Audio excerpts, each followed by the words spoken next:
And what are you doing? Oh, just drawing a bit. Just found out about these 3D models and they seem pretty useful for what I have in mind. Wait, 3D models?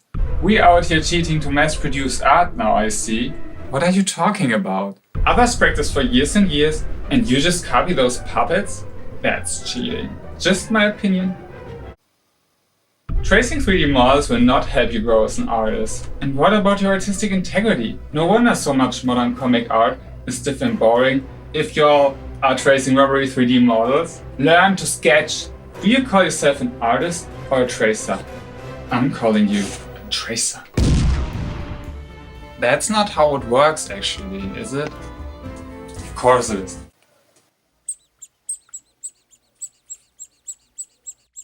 See? If I knew that being an artist nowadays is as easy as just drawing over some 3D models, I would be a professional in my first half a year. But if it's that easy, why isn't everyone using them? Well, is it that easy? 3D figures and objects can be incredibly useful, but they also have a, let's say, mixed reputation. For some people, there seems to come along a certain feeling of guilt with using them.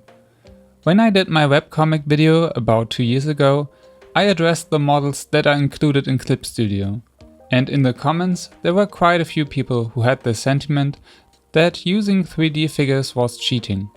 It seems that some view them as a shortcut that magically enables beginners to become pros, having every pose and even every complicated perspective just a few mouse clicks away, without spending years practicing and learning the basics. And sure, if you want to put it like that, it sounds pretty unfair. But at the same time, it blows the advantages of using these models way out of proportion. Does the simple use of a calculator make the average student suddenly a world-renowned mathematician?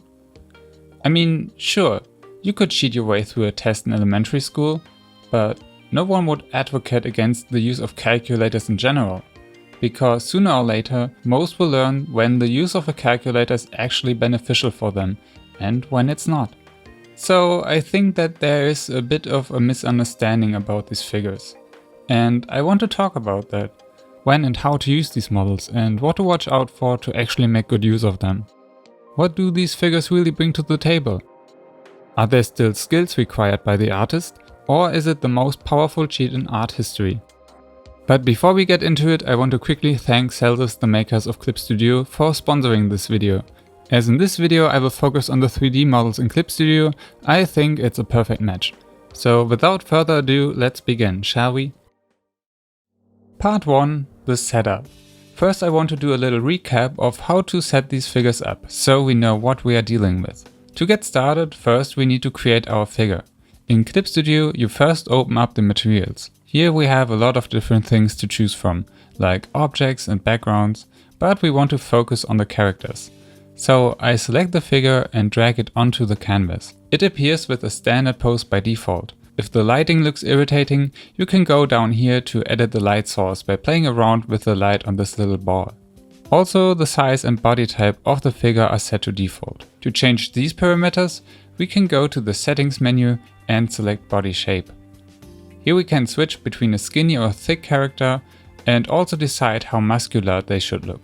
Other options are the general size and how the head size relates to the body, in case we want to draw a younger character. With the mouse we can choose different camera angles. And for micro adjustments we can also use the buttons here.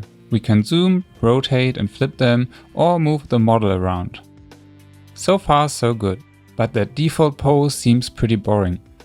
We can create a new pose from scratch by clicking on the parts we want to move and then dragging the angle that appears into the position we have in mind.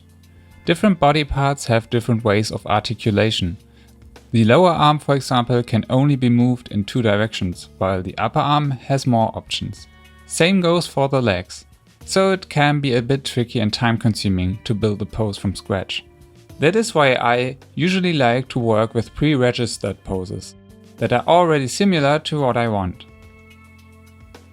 You can find them in the materials, under 3D and then pose. There are a bunch of presets that are called according to what the pose is supposed to be. So we have clean the cupboard or uppercut, for example. Just drag the pose that resembles your needs the most onto the character and it will assume that selected pose. There are also individual hand poses. Select the hand you want to change on the figure and then drag the hand pose onto it, so it assumes the gesture. Often though, you have to be lucky to find the pre-made pose that exactly fits your needs. But usually you can at least find something fairly similar, which can serve as a base and will only require a little tweaking. This way we can save some time, because building the pose can become exhausting really quickly. To move the limbs around, you have to click on whatever you need to change and move it across the given axis. If you double click, these circles appear. They give you a more coarse option, where you can push and pull whole limbs, move the torso, or change where the head is looking, for example. I can also recommend looking through the asset section, where you can find additional poses made by the community. If the pose is done, you can also save it and use it for later, even on different character models. As an early step, to make things a bit more dynamic, we can also use the function manga perspective that is activated by checking this little box here. It exaggerates the perspective and enhances the foreshortening effect. Hands, arms, the head and feet appear bigger towards the viewer, the higher you set the function up. When you have it turned on and rotate your drawing around, you can see where and how the effect is applied. It has its flaws though. In certain angles, the anatomy sometimes looks a bit strange, so we have to keep an eye on that. All this managing of limbs and poses can take a lot of effort, and at some point it becomes quite tedious. And even more so if you don't already have a clear image in mind of where you want to go with your model. You can end up with a great reference for your drawing as a reward, but on the way there, you will constantly need to adjust the limbs and camera angle with every change of the model, as well as watch out for their perspective and gravity. You will need to decide the pose, the gesture, and choose the composition and framing. After all, these are things those models won't do for you. So you will have to make deliberate decisions on the basis of your experience and vision. And I think on that end, it's almost like when you would do an ordinary sketch before a painting. Sure, you don't have to worry that much about the anatomy anymore, but anatomy isn't the only thing that makes a drawing work. Speaking of the sketch, let's continue. Part 2: Sketching. Tracing a carbon copy of these figures is rarely the best option. I know it sounds a bit counterproductive to put all this time and effort into setting up your model, just to then diverge from that reference. And if you want to stick to the model, that is still fine of course. I wouldn't think of it as cheating, because it's usually not that hard to tell that it's traced. But to create a convincing artwork, it will only get us so far. If we do it mindlessly, the drawing tends to look stiff, and also anatomy-wise, it might still look a bit weird. So, what can we do? Depending on the picture I'm working on, I usually shift between two methods. Either I do the sketch more freely, or I change up the figure before I start sketching. For option number 1, we first need to lower the opacity of the model layer. Set the display setting from fast to normal and then just lower the opacity. Now we can create a new layer on top and start to roughly outline the anatomy. I recommend using a medium-sized brush for this step, because we don't want to create a fleshed out line art yet, but rather we want to approximate the rough shape and proportions of our drawing. I personally like to use a lot of quickly swung lines to create more dynamic shapes that are more pleasant to look at and let the character appear more natural. So don't be afraid to draw over the lines that the model defines. I can't stress this enough. There needs to be a certain flow in your drawing to prevent your drawing from looking stiff. That hardly works when you solely rely on that model alone. You want to have that flexible, handmade feel to your drawing that, contrary to the cheating allegations, requires you to put effort and thought into your drawing. The first option does require a bit of experience, and also a somewhat clear vision of where you want to go with your drawing. To explain where I diverge from the model is a bit tricky. There are recurring critical spots to watch out for, like fingers, shoulders, neck, the head shape, etc., that often are very likely to be in need of adjustments. But it's hard to go any deeper than that, because a lot depends on the pose, which makes each case unique. It is also a matter of style and taste, of course. but with more practice you will develop a feel when to add curves, where to exaggerate features, and when to stick to just the model. When I'm done with the rough shape, I want to put my focus on improving the sketch and shape them more towards what I have in mind. I can turn the models off at this point, so I can see my drawing independently from the figures. And from now on, it's not as different as doing any other sketch. Drawing the face and hair, adding and removing lines, and adjusting whatever seems off. Now to our next option. For the second method, I change and transform the proportions of the model itself before I do the sketch. In this example, the manga perspective looks great around the legs and feet, but it looks a little off around the arm and hand in the foreground. So, to get the best from both worlds, we will have to puzzle them together. Make a copy of the 3D model layer and then use the perspective function on one and leave the other one untouched. Then we rasterize both layers by right-clicking the layer and choosing Rasterize. This converts the 3D models into regular 2D layers. Now erase the part of the top layer that we don't want. Keep in mind though that once we have rasterized the model, we can't go back and move the figure around once more. So if you don't feel 100% sure about making that step yet, make sure to have another copy of the layer left, or have the pose saved. That way you can go back and make some more adjustments. Now we can use the lasso tool and adjust strange looking areas. Depending on your experience, this task might be easier said than done. After all, you still have to have developed a feel for where things can be improved. But still I think this option might be a little easier compared to the first option, as you are not drawing into the blue on top of your model.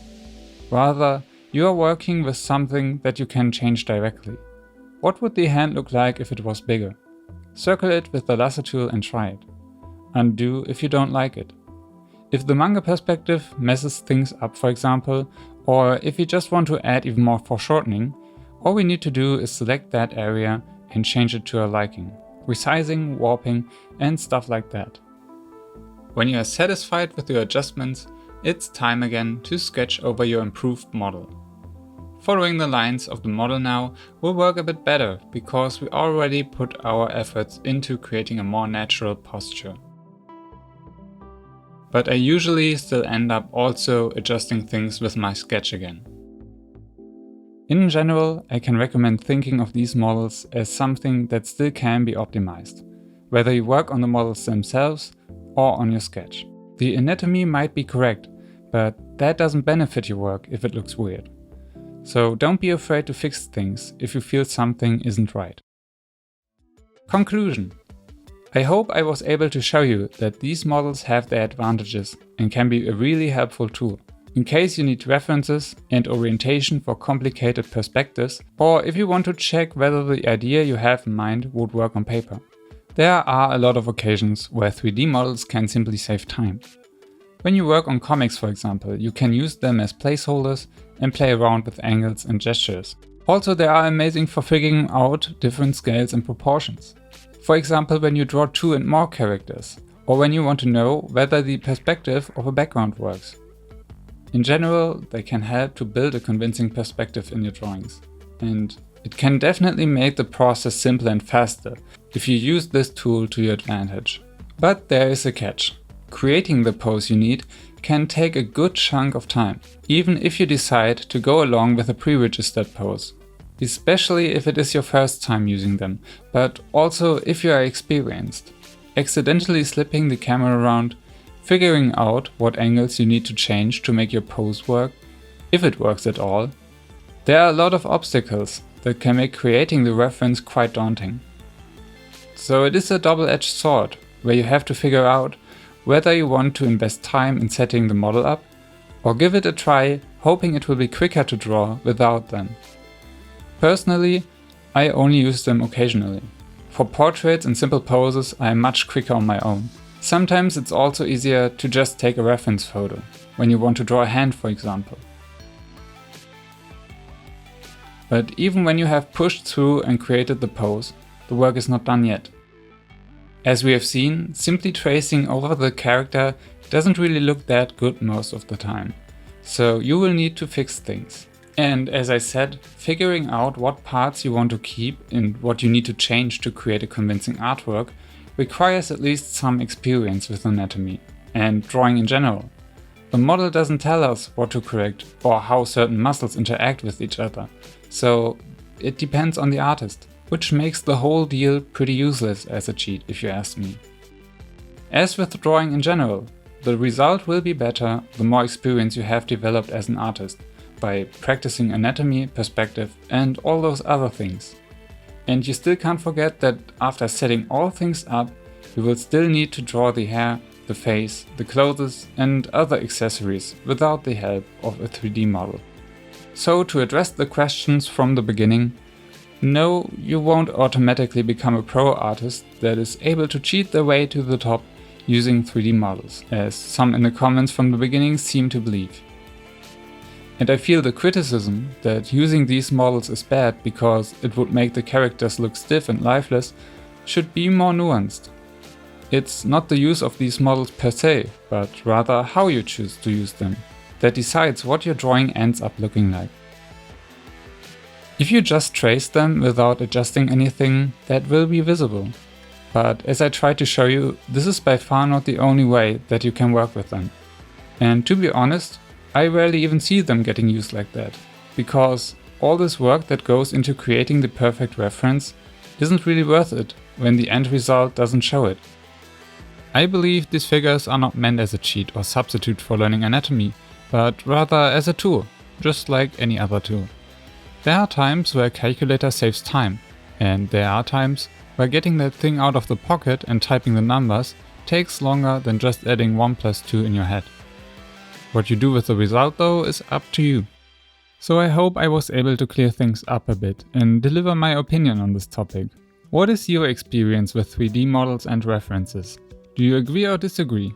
Do you use 3D models yourself or do you think they are cheating? Let me know in the comments. If you liked this video, please give it a thumbs up. Thanks so much for watching and I hope to see you again with the next video. Goodbye!